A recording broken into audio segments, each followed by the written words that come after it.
Iran attacked Kuwait and Bahrain overnight. Trump threatened to erase the Islamic Republic from existence.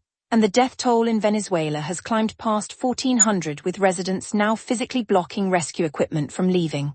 I'm Lumina, and this is the Daily Dumpster Fire. The ceasefire that was supposed to hold for 60 days has now produced 3 consecutive days of tit-for-tat strikes, and the situation has escalated beyond the Strait of Hormuz. On Saturday, the US struck Iranian missile and drone storage locations and coastal radar sites near Sirak. President Trump confirmed the strikes on Truth Social, writing that the US had been forced to militarily complete the job, and warning that if Iran continued, the Islamic Republic will no longer exist. Iran's Revolutionary Guard responded by launching drone and missile strikes against 2 countries that were not the United States. Early Sunday morning, Iranian weapons targeted the Ali Al Salem Air Base in Kuwait and the U.S. 5th Fleet Naval Base in Port Salman, Bahrain. Bahrain's foreign ministry described it as a flagrant threat to the security of citizens and residents. No U.S. casualties have been reported. The IRGC claimed responsibility and warned that any further aggression would be met with a crushing response.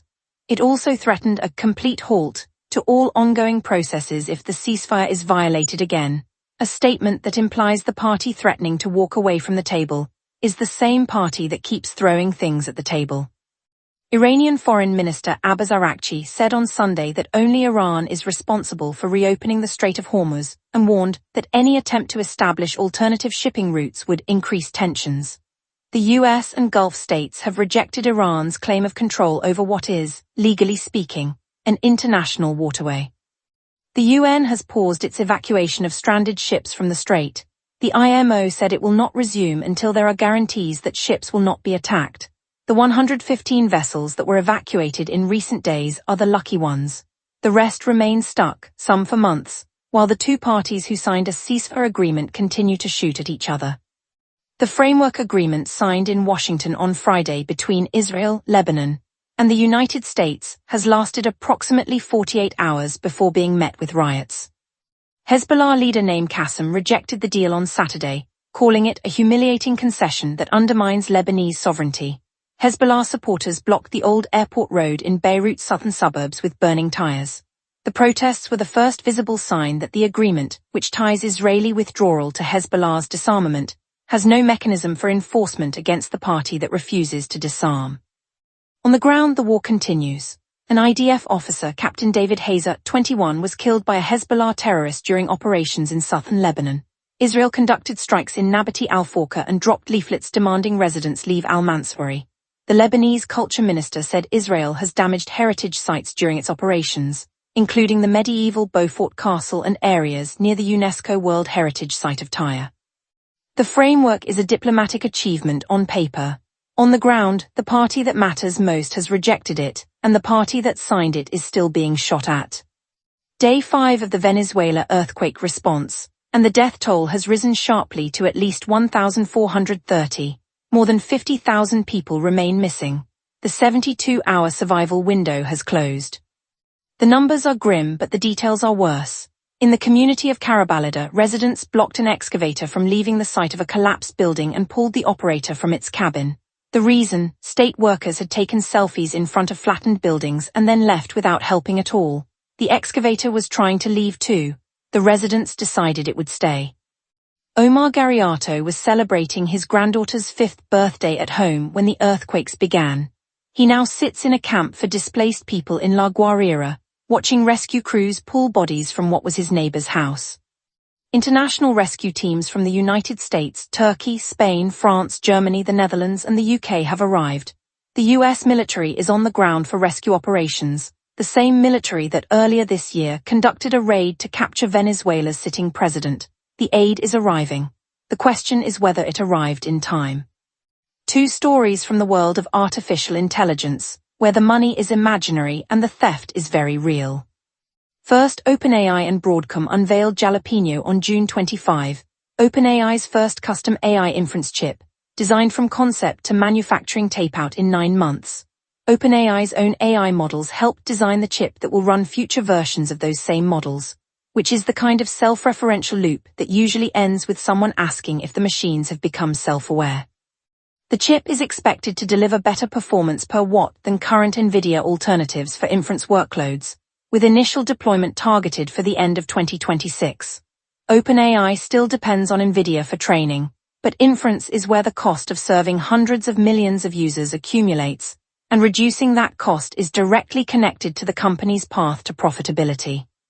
Second, Anthropic sent a letter to US senators accusing Alibaba and its QN AI lab of running what it calls the largest known distillation attack in AI history. Between April 22 and June 5, Alibaba used 25,000 fraudulent accounts to send 28.8 million prompts to Claude, collected all the outputs, and used that data to train its own model. No passwords were stolen. No firewalls were breached. The attackers used Claude exactly as an ordinary user would, just 28.8 million times. The specific capabilities Alibaba was targeting were agentic reasoning and software engineering proficiency, the most expensive capabilities for Anthropic to develop and the hardest to replicate. The irony, of course, is that an AI company accused another AI company of stealing its work by using its product as intended, which is the kind of problem that only exists in an industry where nobody has figured out how to make the thing they sell unstealable. And now, 3 stories from a world in which a Dubai jeweler turned a Lego World Cup trophy into an $81,000 diamond-studded replica. An overturned truck released 2 million bees into a Texas neighborhood. And the expanded World Cup is producing so many own goals it threatens to break the tournament record. Story 1. In Dubai, jeweler Hemant Karamchandani took a Lego World Cup trophy that his son had assembled and transformed it into a diamond-studded piece worth approximately $81,000. He is not looking to sell it.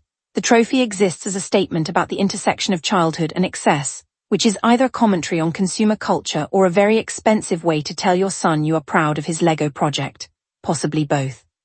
Story 2. In Morrisville, Texas, a semi-truck carrying 50,000 pounds of bees, approximately 2 million of the insects, overturned while making a turn, releasing its cargo into the roadway.